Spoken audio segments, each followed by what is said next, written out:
know, it's something to think that they're gonna give the people another round of checks, and you got to question yourself: are we damned now if we do, and are we damned now if we don't? It's kind of a tight situation because of how in debt we are as a country already. The national debt is already skyrocketing. So you're gonna see black people go through some shit, man. Listen, and the reason why I always say that, and why I'm willing to always acknowledge that, is because when it's all said and done, this thing, Trump, it comes down. You know, it doesn't. People at the top are never really affected by it. All of that pain trickles down. All of those schemes trickle down to the people at the bottom. And the game is ran on the people at the bottom. No matter what religion you are today, you have to pray for your fellow brothers and sisters of all walks of life. Because it's not about religion. It has never been about religion, but we've made it that for so long, and we don't want to be debating about religion and have a coronavirus epidemic on our hand. Like debating about if the Republicans or Democrats are right or wrong while you have a pandemic going on. So instead of them actually coming together and making this thing happen, they want to someone is allowing the country to be open by not speaking up, is being open and ahead of time. Because let me tell you something. Anytime you have this is just mathematical common sense. Anytime that you have a pandemic or a situation on your hand and you're not willing to deal with that thing 101% before you decide to make another move, you're going to have some backlash. Guaranteed some backlash for the lack of, how do you say, consistency.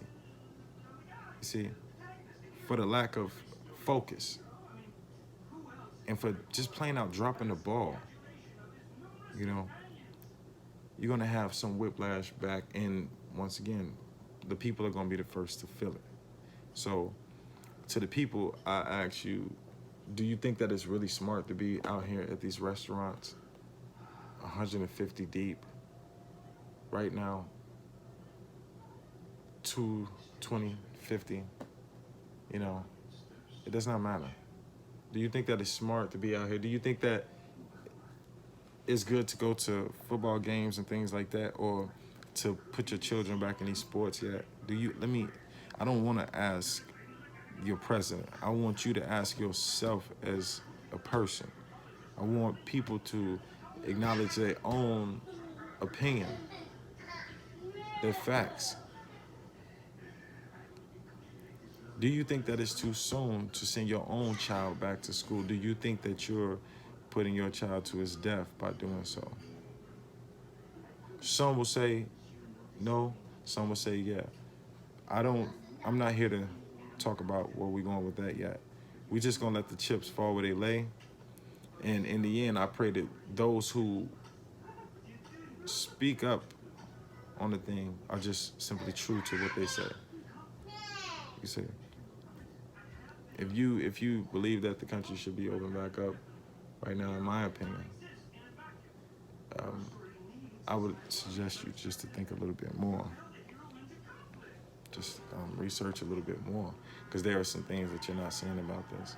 And there are some things about the past maybe that you're not up on that could help fill in those gaps. But some people you can't talk to, and I'm well aware of that.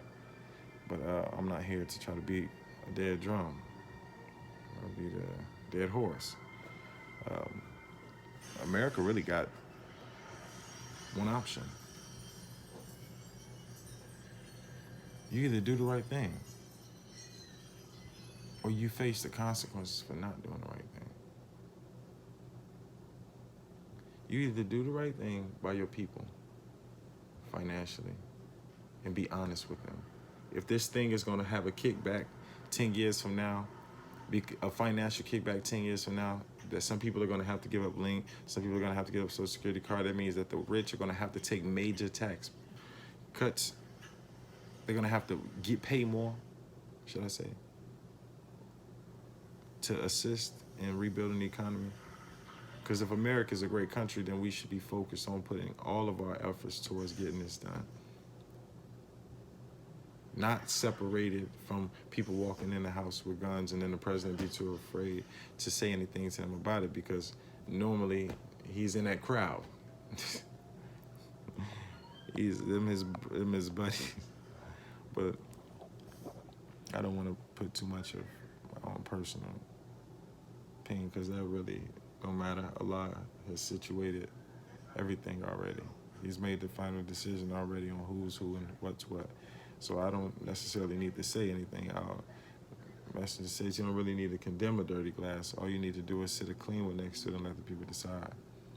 So today, all I'm trying to do for you is just lay out some extended options that you have that maybe some of us haven't considered, because in the midst of being, frantic and panic, sometimes our thoughts just don't match up right.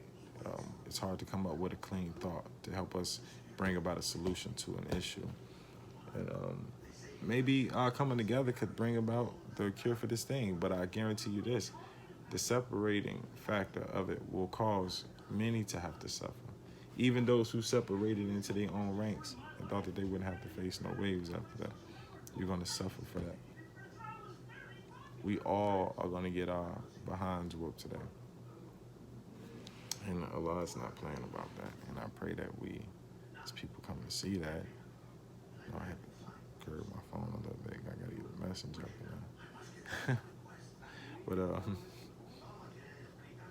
just on a realistic basis, y'all, stay focused. You know you wouldn't want to lose your child. And you know you were going to blame yourself. You're not going to get a check for your child dying. You're going to get a reality check, but you're not going to get a check with Donald J. Trump signature on it for your child's death. Or maybe that's what these stimulus checks are. Paying you off early. And because you don't value your life, because you're willing to just jump out there, pay you anything, and you're just going to be satisfied with it. Maybe that's what it is. But either way, I would suggest that you think twice about your decision before you jump the gun. Because if you lose your life, that's everything.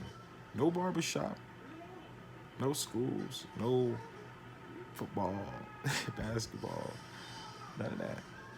And half of them players are probably in the same mind state that I'm talking about right now already. About not wanting to go back because they don't want to jeopardize their lives. They're trying to feed their family, with the sports. But now they have enough money to feed their family, have more business to venture off into. They can be patient enough and just let this thing roll over. Maybe some of y'all losing houses, and maybe that's why you're pushing the desperation. And maybe that's why some of these coaches are pushing you to make those same moves. But I would suggest to you to make your own decision. Your brother, peace and love, y'all.